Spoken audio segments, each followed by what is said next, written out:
sections of training concepts here that we focused on kind of with the raise. The first is block practice versus random practice. The second is the challenge point, is what it's called, just basically how difficult your practice is. And the third one is constraint-led approach. Today, we're going to go through the first two of those.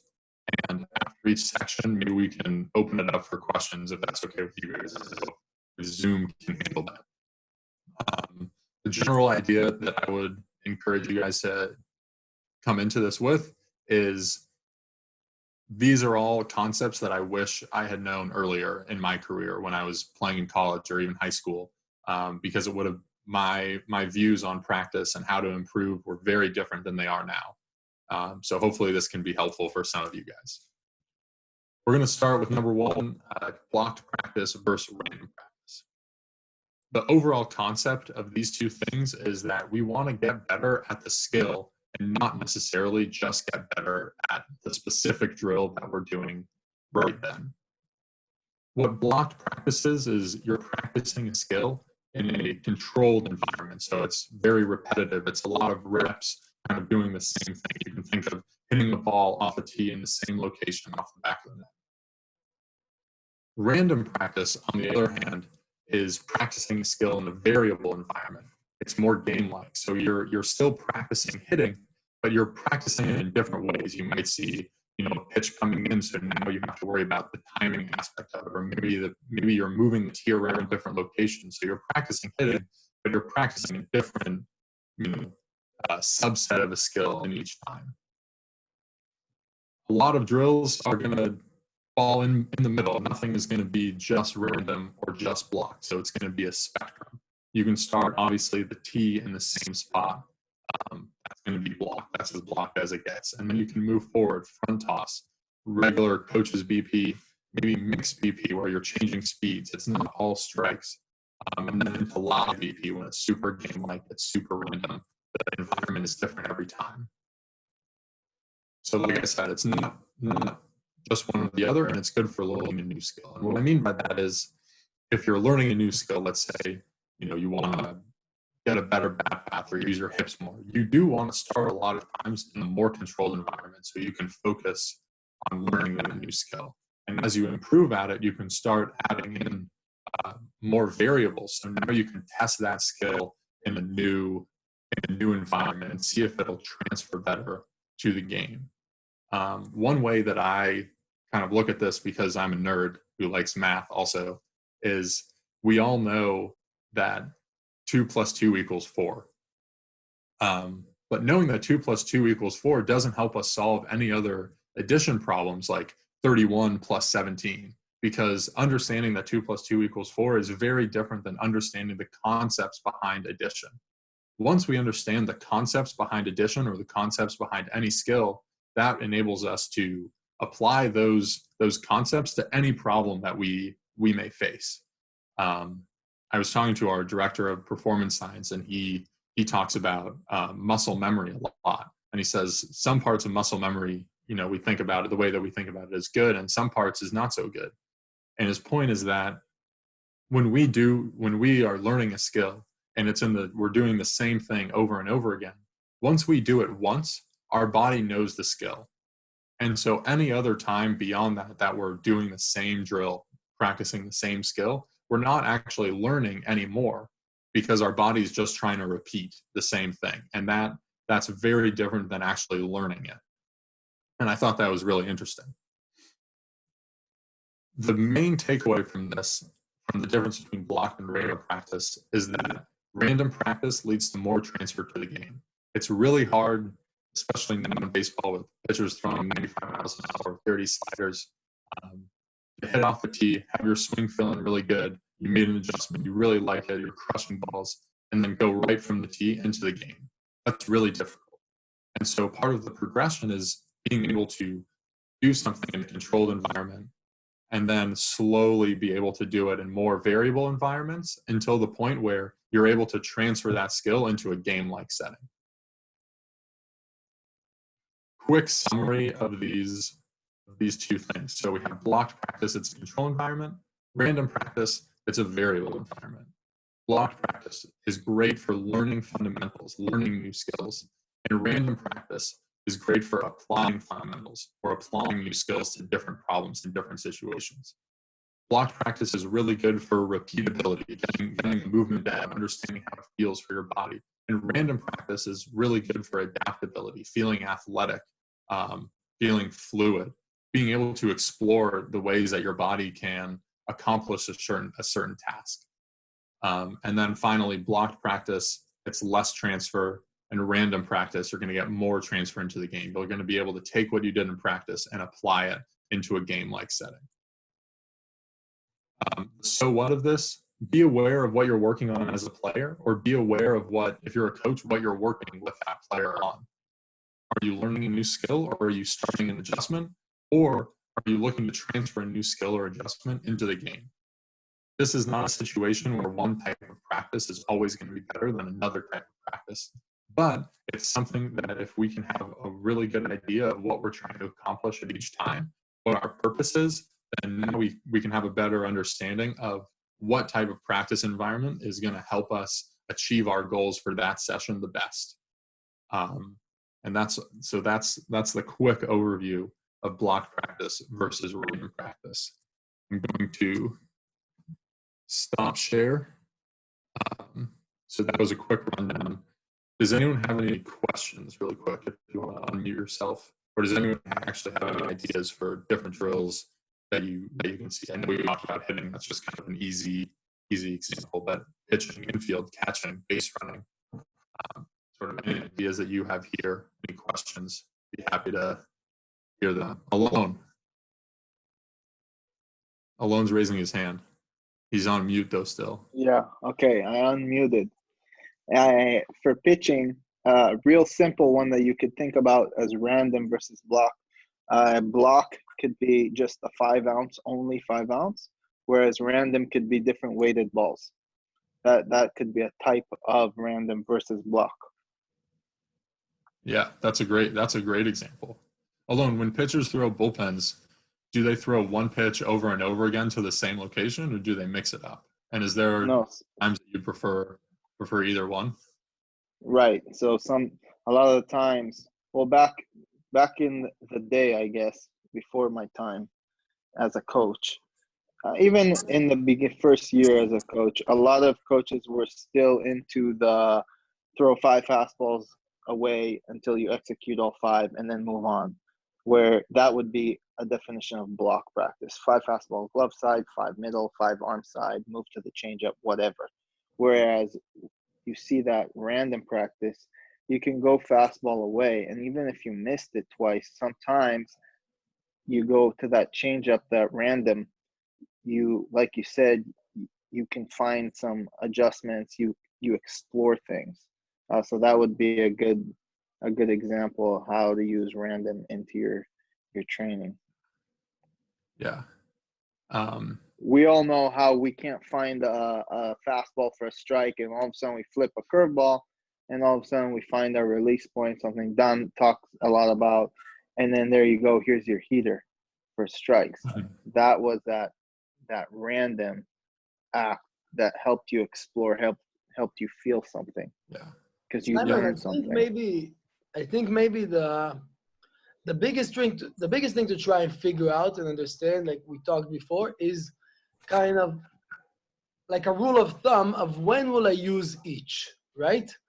I mean, obviously there's flexibility, like you said, but if there's like a rule of thumb, and I think we discussed it, I don't remember when we talked last, I can't remember exactly how we phrased it, but we phrased it well, but there has to be something that says, all right, this fits more for a block practice, well, this fits more for a random practice, kind of as a general rule of thumb, wouldn't you say? Or what would it be? Yeah, I think that's a great point, Biofear. And it's going to be different for every player depending on where they are in their skill level, how are they as a player, what are they working on. You could have, a player who's awesome and a player who's still learning. Maybe he's younger, and they could maybe do the same type of drill because they're working on for different things. So one player, he's working on his hand-eye coordination because he's just starting out. And you want him to practice on the tee so he can learn, okay, when my eyes see the ball there, this is how I need to swing. So the barrel of my bat can hit the ball. But there might be someone else, he's a very advanced player, but you're going to put him on the tee first because there's a certain move with his hip, or when he's loading, he rotates his shoulders too far. And you don't want to throw too much at a player at once. So you start with the ball on the tee. It's the same drill, but you're working on a new thing. You're working on something for the first time. Once they get better at it, now, okay, the young player, he can hit the ball off the tee. He's learned to do that. So his eyes are now trained where he knows how far out the bat needs to go, how high or low to hit the ball. Now maybe you can introduce the moving ball.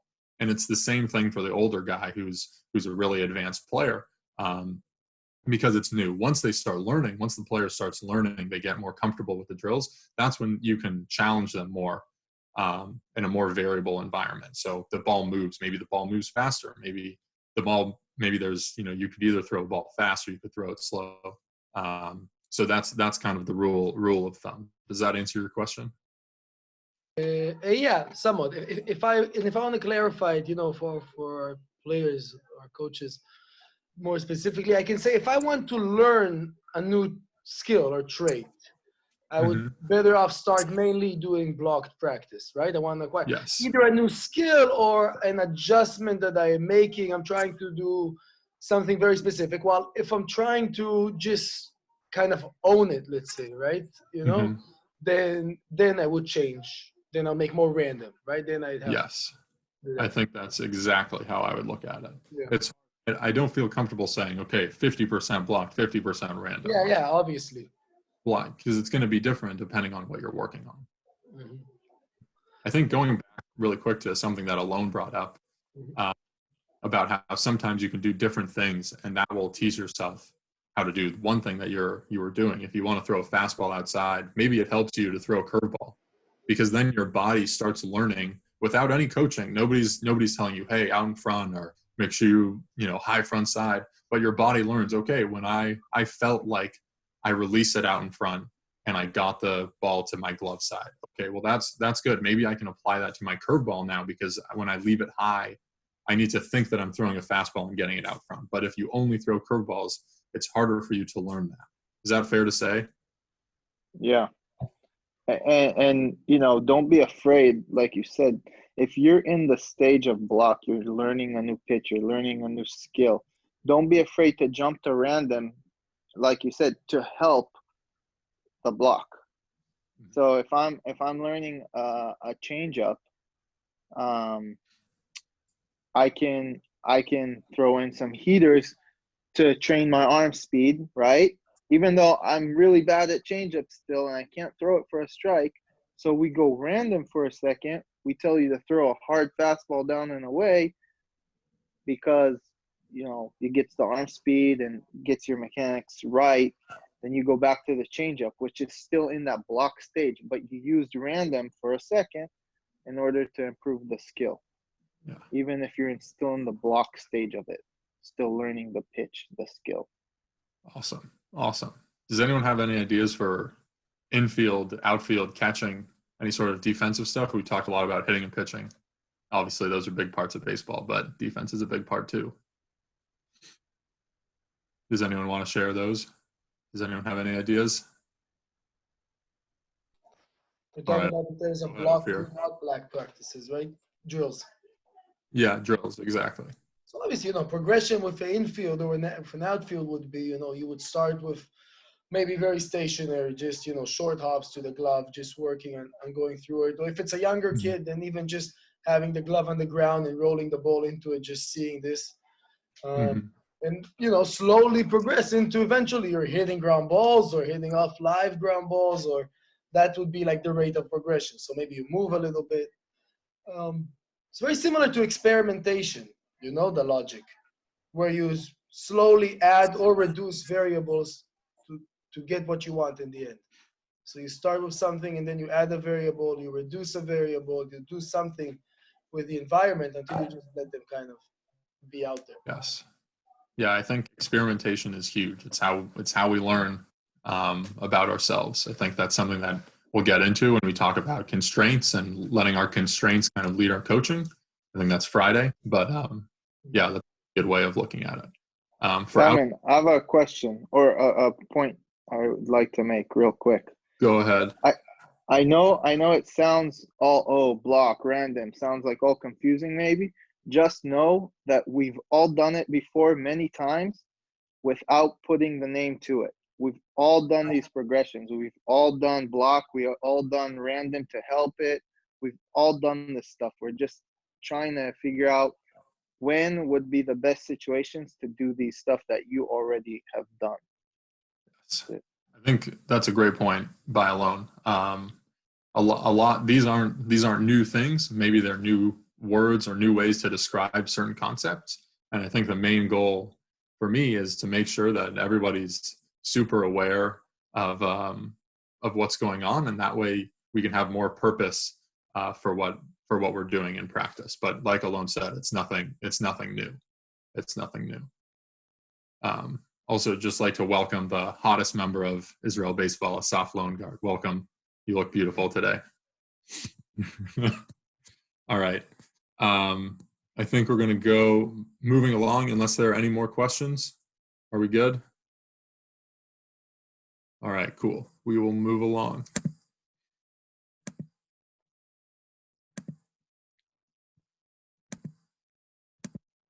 All right. Oh no, all gone back to the beginning. That's okay. Number 2, the second concept and the last one we'll talk about today is the challenge point. I don't know why it's called the challenge point in all of the research, but it basically just means how difficult is the drill that you're doing. The idea is that athletes or anybody improve the most when achieving success is challenging, but it's possible. That's when you're engaged. It's not too hard so that you get frustrated. It's not too easy so that you get bored. It's sort of like the Goldilocks porridge of the difficulty of your training.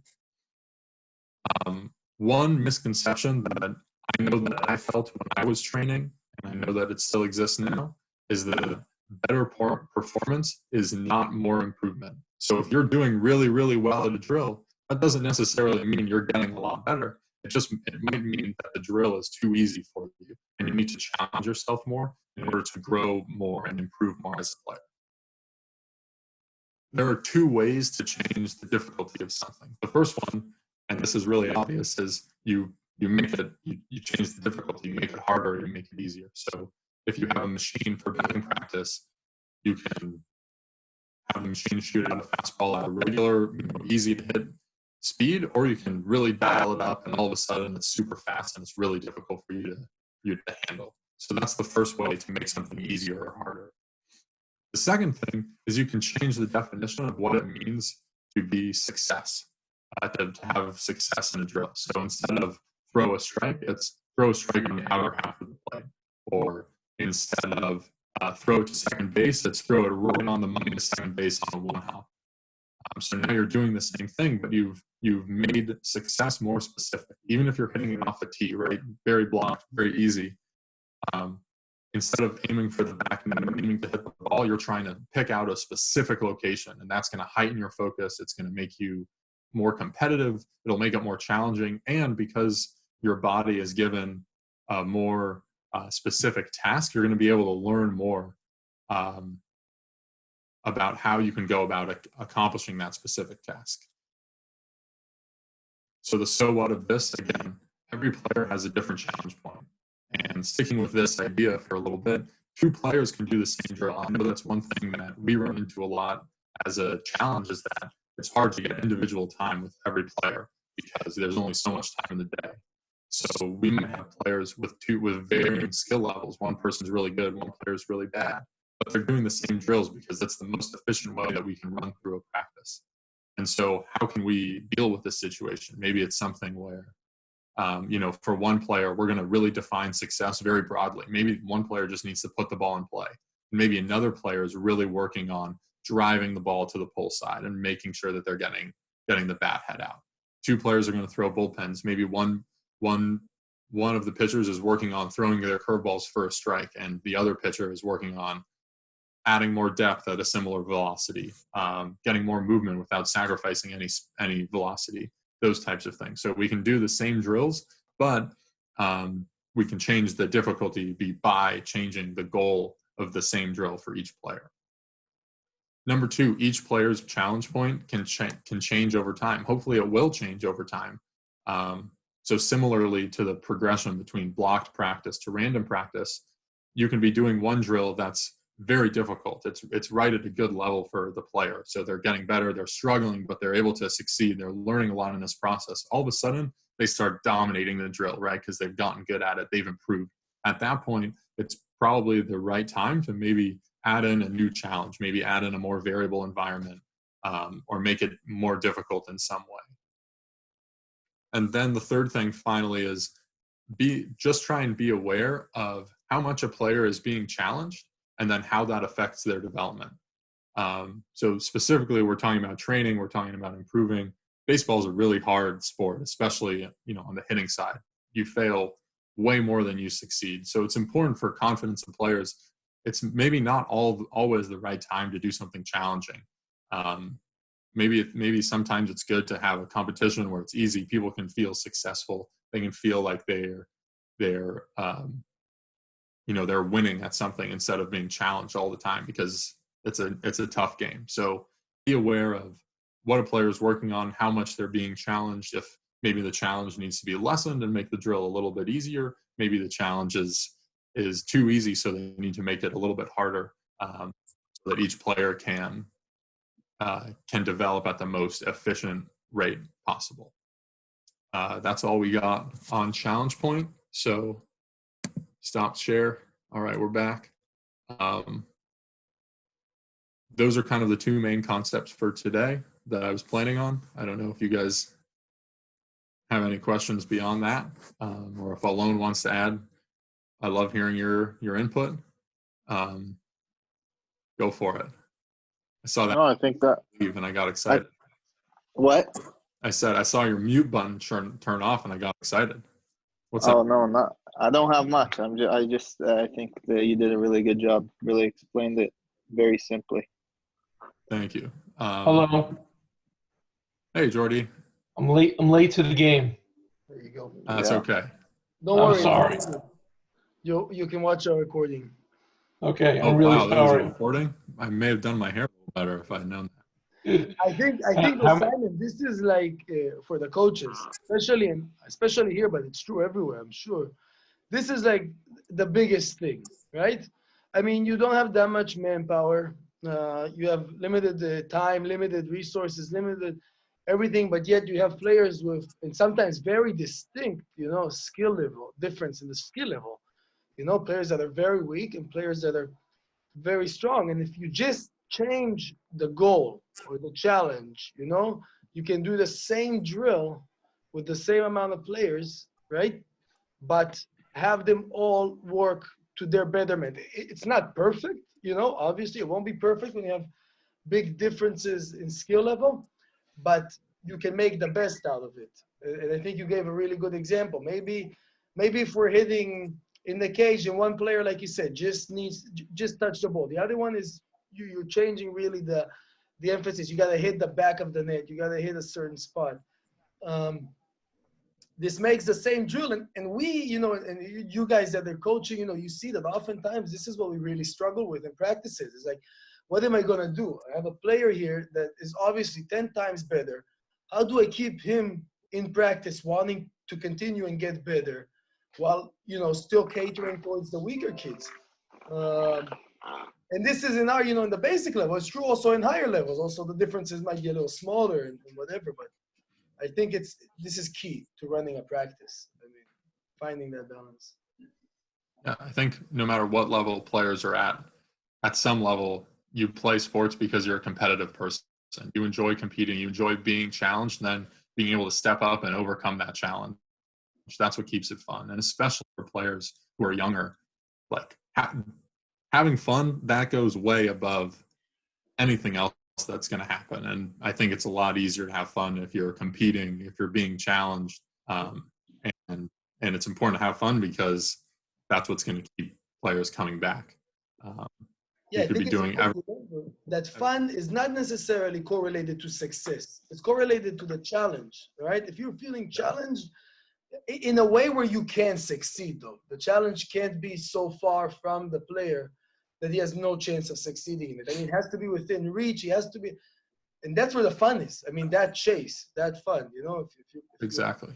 Yeah, I think in that's baseball, sorry, in baseball compared to other sports, the training has been much easier than the level of competition, which is it's very interesting, and it's probably not the best way to do things. And I think professional teams and I think coaches everywhere are exploring different ways to train and seeing if there are more efficient ways to help their players improve at a more efficient way.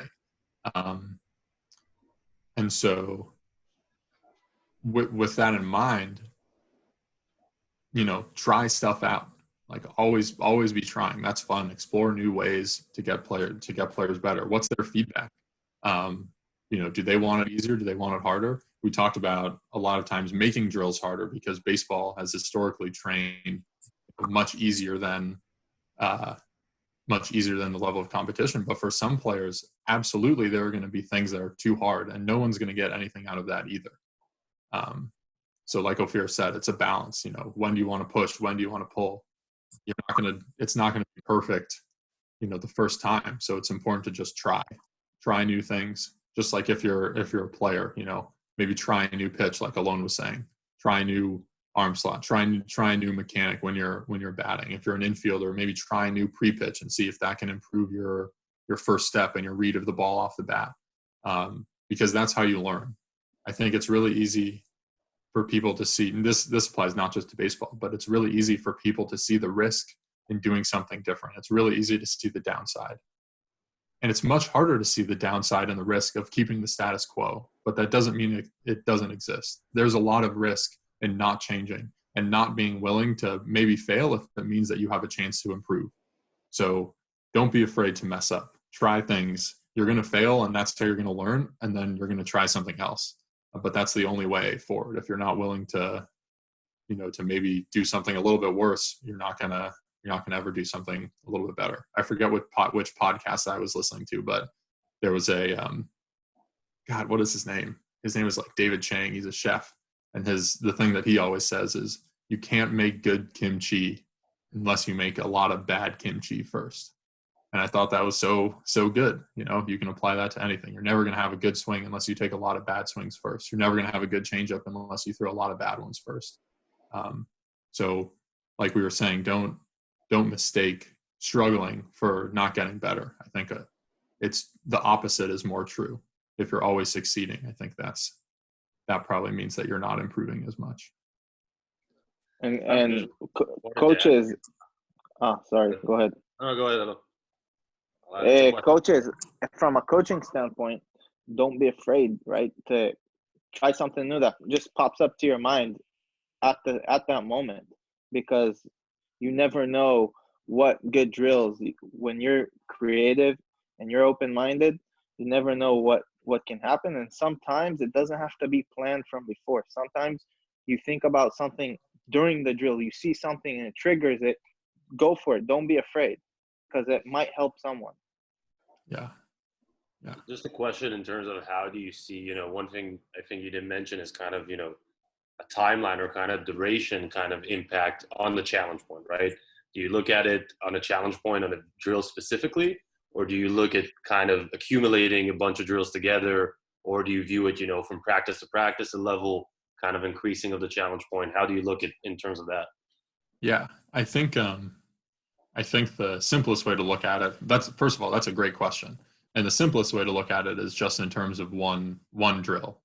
And I think how long you're going to stick with it depends on how quickly the player is able to learn it, how quickly they're able to master it, and then you can move on to something else. But I think you're absolutely right that you don't need to do things in, one drill and then the next drill. I think everything goes together, and that's what, that's like one of the most challenging things about coaching is organizing an entire practice in a way where everything fits together with each other like a puzzle, and then kind of build off of that. So you're right. I think as much as you can, keep everything consistent with where you are, and then kind of build everything together. That would be awesome. But then also, like, you might have a group that is really good at defense but struggles hitting, and maybe you need, easier things on the hitting side and more you can challenge them more defensively. Does that answer your question? Yeah, for sure. I think with a lot of this, so much of baseball is, or just the 21st century where we live is about big data and making sure that we can automate everything. These are things that are always going to be controlled by people. We're always going to need the human eye to be able to watch and coach. We're not going to be able to put this into an algorithm and say, okay, you're going to do this, and then you're going to do this, and it's the best way to get better. It's going to be different. It's important to be creative, like Alon was saying. And it's important that the coaches, you guys are with the players every day. You're going to know the player. You're going to know, their mentality, what kind of frame of mind are they in? Are they going, now it's kind of a stressful time. Nobody knows what's going on. Everybody's cooped up in their homes. Like, how does that affect what kind of practices people are going to be doing? And so it's not something that we can say, like, this is the one way to do it. It's going to be different for different guys. It's going to be different for your teams when you're coaching them. But again, be creative, have an open mind, and try and be really, really intentional with what you're doing. I think that's, like, I talk to our mental skills coaches a lot, and so much of it is like breathing, visualization, but a large part of that is actually just focus. Like, when you go to the field, what are you trying to get out of that practice? When you go and you're doing your throwing program, what are you working on then? Are you just throwing to throw, or do you have a specific goal in mind? And I think just asking yourself before you start any sort of training, what am I working on today? It'll get it in your mind, and you'll have a much clearer focus of what you're actually going to work on. And that can be super helpful also. I wanna just be, as we're closing up. Also, I wanna kind of go back, especially for you players now, right? Coaches, players, but for you players, two things that you said that I really liked, right? One of them, that being good as a drill does not mean you're getting better, all right, as a whole, as a player. And you guys got to keep that in mind. We all do, all right? The drill is there for a purpose. The purpose of the drill is to make you a better player, not to be better at the drill itself. So, and that I really like that you said so, and that correlates to the other thing, ties them together to say, guys, to keep challenging myself, to not be afraid, to not look good, to not be good on the field. You just have to stick with it. If you have something in mind, if you have a goal, if you know where you want to be, you got to allow yourself to be challenged. Don't always look for success. Try and be successful, try and succeed in what you're doing, but that's not what you're judging yourself by, right? I think. Yeah, thanks, Sophia. That's awesome. That's awesome. I just wanna add, when we have we need to understand what time of the season we're at. So, for example, before the season starts, we can challenge ourselves with hard drills and fail and in order to succeed. But during the season, we want to feel good before the game. So we come into the game feeling good and we'll perform better. That's also a mental side of the game. But we need to understand what time of the season we're at before we challenge the players. And also, as an Israeli coach, you get guys that don't know the game. You're not going to challenge them that much. You're just going to let them hit the ball and, oh, let's go. You're not going to expect them to hit the back of the net or on a line or one hop, So understand who you have also and what time of the season you're at. Yeah. Those are great points by Asaf. Go ahead, Ophir. I said Dan has a question. Or wants to say something. Dan. Go for it.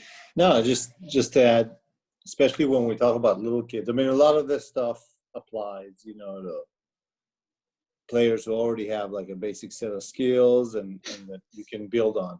But so much of the challenge in this sport is, hold on, guys, just a minute. Feel. All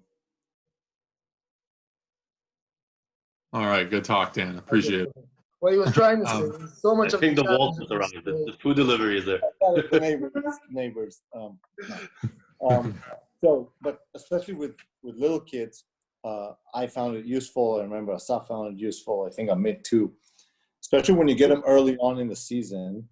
So try to dedicate a significant block of time in smaller groups so that, especially in block practice, when you want them to acquire the basic skills, try to get them in groups of 3 or 4 very early on in the season and get them a lot of repetitions, maybe 45 or 60 minutes of repetitions in small groups, because they will jump very quickly, especially acquiring those very basic skills, as opposed to try to get a group of, 8, 10, 12 kids, and then, each one has to suffice for, 10 or 15 reps, and then you meet maybe twice a week, probably once a week, and then another Friday, and then another Friday, and you end up still struggling with the basic skills, a month or 2 into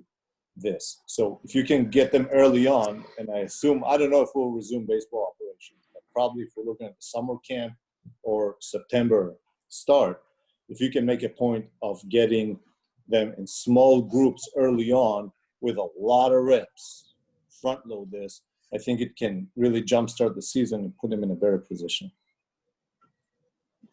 Awesome. Yeah, group work is huge, especially if you're able to group players with similar abilities, and then you can do the same stuff with each of the players. I know that's something that we try and focus on a lot. If there's, we have a team of, we have 10 hitters and 5 of them don't hit the ball very hard, and the other 5 of them we want to work on their plate discipline because they chase too many pitches out of the zone. We can group them in ways where the 5 guys who need to work on one thing are together, and we can do one thing with them, and the 5 guys that are working on something else can be in a separate group, and we can work on something else with that group. Bouncing off of what Asaf said, I thought that was awesome. Different players get ready for the games better. I think in baseball, it's just been assumed that we want to do batting practice before the game, feel good about ourselves. And I think some guys will that will not help them feel confident for the game. They can hit line drives. They say, okay, I can do this. I'm a big leaguer. Of course I can hit a 45-mile-an-hour fastball hard when I want to. It doesn't matter. Like, they want to be challenged before the game. There was a great article on the Colorado Rockies and Charlie Blackmon hitting high velo machines before away games, and he thought that really helped him. So it's about understanding your players, when they want to feel good, when you want to challenge them. There's no right or wrong answer. Coaches, you're with the players every day, so it's totally up to you, the relationships that you've built with your players, to make those decisions. But I thought that was a good point. Also, the second thing he said was that there are some players who are new to baseball, and that's awesome, and so you're not going to challenge them as much. But really, they should be challenged the same amount as other players. It's just, the drills are going to be different because players who are new to baseball the drills are going to be relatively easier, even though for them it's the same amount of challenge as a more difficult thing for players who are more experienced. Does that make sense, Asaf? Yeah, exactly. Also, I want to add that, for example, Charlie Blackmon, like you said, it's part of communicating with the players as a coach. You want to know what they feel before the game and what they see as difficult, challenging, easy. They know what they feel, and you need to talk to them. You can't just think you know what they feel, because sometimes they don't show it, So you want to talk to them and communicate and understand. I just want to point out, I think it's really important that we stress out how important it is, especially, for our local program. Sometimes you see coaches out there that are not segregating kind of into groups and are not challenging the different groups in an appropriate way. And I think for us, as a local program, you'll go to a typical team, whether it's a cadet or a juvenile team, 10 or 12 or 15-year-olds, and you'll see very huge differentiation between the levels of the players. And I think, most coaches don't understand that, just throwing BP to all of these 12 guys, especially in the reality of Israel baseball, a lot of times is, for lack of better words, is a waste of time for everybody. And, dividing these players into groups is really one of the best tools we can use as coaches, to advance everybody and challenge everybody as quickly as possible. So I really, I want to encourage everybody to continue using it, like Dan and Simon and Asaf all mentioned. It's really important. Right. It's funny how the higher up you go, the less full squad time you have. I mean, it's not funny. It makes perfect sense. Obviously, with little kids, you want to give them a grasp of what, a baseball team on a baseball field looks like and acts like. But But together with establish that, you want to also, like Amit said, focus on be able to break into groups and get more reps. I want to go back to the pregame for a second, what Asaf said, and I want to kind of offer a different look at it. You know, the environment that we all grew up in is that we want to feel good before the game, right? Everyone wants to feel good before the game, but how do we feel good? So we grew up in an environment that, oh, you know, easy BP and maybe easy front toss, and now I'm hitting the ball hard. Now I feel good. But that's something that the environment kind of taught us, maybe, or that's just how we grew up. But we as coaches, we can create an environment that educates them maybe and pushes for more random, more difficult pregame, a little less success. Maybe I'm actually more prepared now. Maybe I feel better going into a game because I need to go face a guy throwing hard with 3 different pitches, and if I just soft toss and feel good hitting off that, am I really ready? As opposed to seeing something that resembles that a little bit, even if you're failing, can you have the environment that says, hey, you know what, you should feel really good about that because we prepared you for what you're actually going to see. So the coach has a lot of power in shaping the environment. And I think, Alon, what you're saying is, as a player, I think what you really want to feel, because like you said, we as players, we're used to, like, I need to feel good so I can feel good when I step out in the first inning and I go out to play, right? I want to feel good and rhythm or whatever. But it's just a matter of confidence, you know, in the end of the day. Because if you're confident in your skill and if you're confident that you can play your position, then it doesn't matter what happens 10 minutes before the game. It's irrelevant if you caught that ground ball or didn't catch that ground ball, or if you hit harder or not, because you have to go with the same level of confidence. Once you step on the field, you're playing with the same level of confidence that you have. Whatever happens, happens, irrelevant. You can drop 10 balls, you cannot throw a strike, but the confidence level that you need to go out shouldn't be affected by your pregame routine. I think that's the biggest key, I think, to think about. I think that it's super important to be confident. Ophir is absolutely right. I think we've made a lot of assumptions in baseball that we are going to take confidence over preparation every time. And to me, at least, I don't know if that's right or wrong. We may be better to sacrifice a little bit of confidence for a little bit more preparedness for the game so that the first time you see a 95-mile-an-hour fastball isn't when you step in the batter's box. I don't know if that's right or wrong.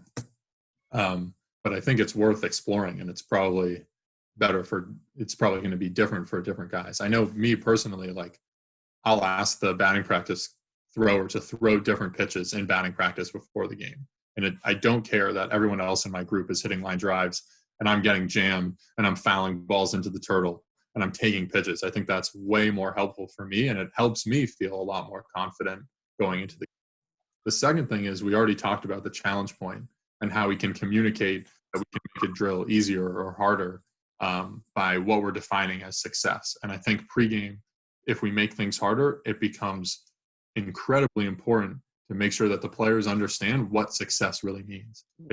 We can't do something more difficult and have our expectation be that we're going to have the same amount of success as we do in regular batting practice. That's not what we're going for.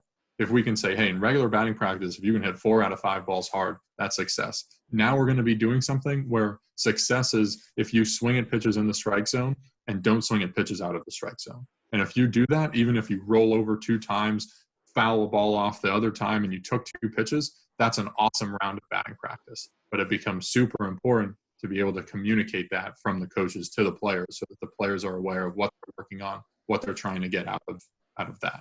Whether you do that in practice or if that's what you do for pregame to help train pitch recognition. We in Seattle have a saying that it kind of goes how we go about things, that preparation leads to confidence, right? Like if you prepare the right way, you earn the right to have confidence going into the game.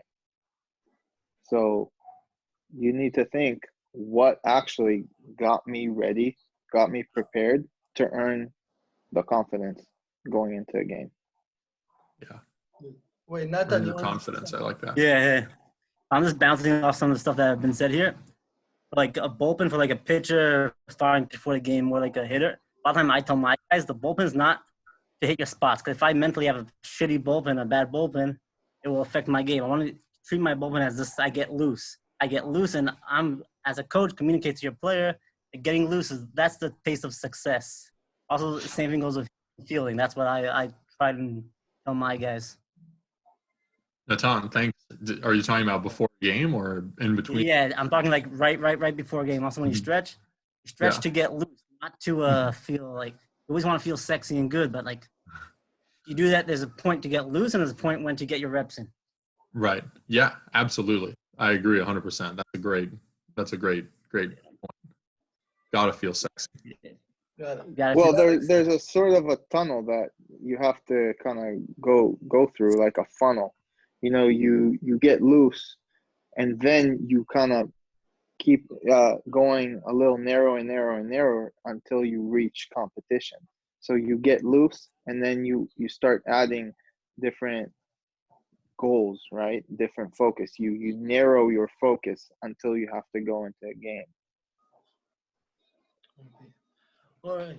Do we have any more questions? Really quick. Zev Moore, I appreciate you taking notes. That makes me feel like we're actually talking about important stuff. We are, man. That's a good bit. I think maybe other people are taking notes, but your notes are on the screen, and I appreciate that. Do you have anything? What were kind of your main takeaways from this? Zev. And sharing? I wrote down everything pretty much. Just really internalizing getting better in my practices, like by doing things that might not make me feel as good. That I really like that point, to kind of turn it up on the machine and kind of find that balance between feeling confident and working to make me better, and kind of challenging myself to make me better. I don't know exactly how old you are, but I'm sure that when I was your age, I definitely did practice to make myself feel good and feel successful. And I think that was not the best way for me to go about it. So I'm glad to hear you say that. Thank you. Yes, don't dictate results into confidence or feeling good, right? They don't equal each other. Because if you do a hard drill that's specific for you to get better, your results aren't going to be good, but your confidence and how you feel about your practice that day should be very high, even though the results were not. Don't have them attached. Mm-hmm.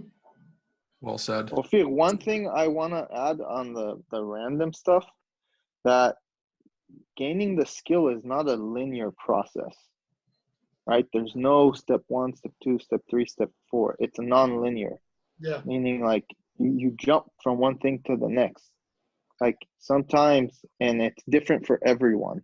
It's very hard to have here's our progression, because it's going to be different. Remember, it's not a linear. And I guess, Alon, you said also before, and you're right, and maybe we emphasize as coaches, especially of younger players, all players, but I guess younger players that we're talking about, we can do, like you said, a block practice and then challenge them with something random that is far out too. It doesn't have to be that related. It can be far out, and just 5 minutes, they don't have to succeed. They can go down chasing a ball, just trying whatever they can. Kind of, to me, when I see the kid, and then I can go back to the block or something. It's something in their body loosens up sometimes. Something in the mind changes. And that I learned from Alon to do. Also, I would do a block, and then I would go something just completely random movement. It doesn't even have to succeed. They don't have to succeed in it. It's okay. And you can tell them that too. That's the biggest thing. As long as we communicate, I think, to the players, what do we define as success? What do we want to get out of what we're doing? They won't feel bad if they miss they won't feel bad if they if they don't do well, quotes unquote, like if they miss a ground ball, if they do this, if it's clear to them what we want out of this. I think that's important to remember. I mean, communicate it well, so there's no misunderstanding. Because if I think that my coach wants me to catch every single ground ball, but my coach is actually just wants to see, I just want to see you move to it, or just kind of challenge yourself, because I'm hitting them at, I don't know, 95 miles per hour at you, and you don't know that as a player, or the player doesn't know that, then it creates, this feeling of it doesn't succeed, it's not worth, I'm not working. But if I tell them, hey, I don't expect you to catch a single one. I mean, just go at it, right? And see what happens.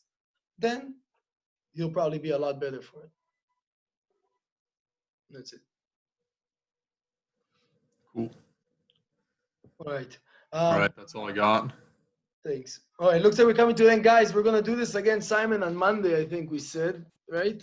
Okay, I thought it was Friday. No, we changed it because it was too late in the Fridays. Okay, no problem. Monday is good. Next Monday, same time. We'll send out some reminders. Yeah. Simon, thanks again. I mean, I appreciate Yeah, it. thank you guys. I appreciate it. Hopefully, like I said at the start, this was stuff that I wish I knew 10 years ago. So I'm really, really glad to be able to share it with you guys.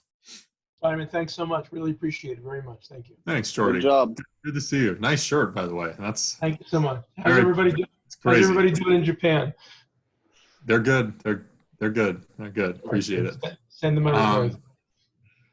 Yeah, All right. thanks, guys, and we'll Next see you in a time, week. Stay in touch with us. Just one note: follow the schedules for upcoming meetings on our Facebook page. Yeah, guys. That's where everything's gonna come up. Wednesday, Meet pitching 101. Sandra. Right? Wednesday is pitching 101. There we go. Wednesday is pitching 101. Wednesday is pitching 101, I think, and then we have Thursday with Alex Katz, and Thursday we have catching 101 with Ryan Lavarma. Yo. So, מה קרה לפריידיי?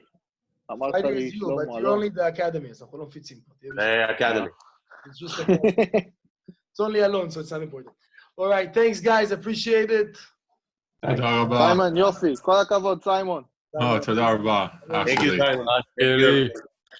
Thank you, Simon. יישר כוח, everyone.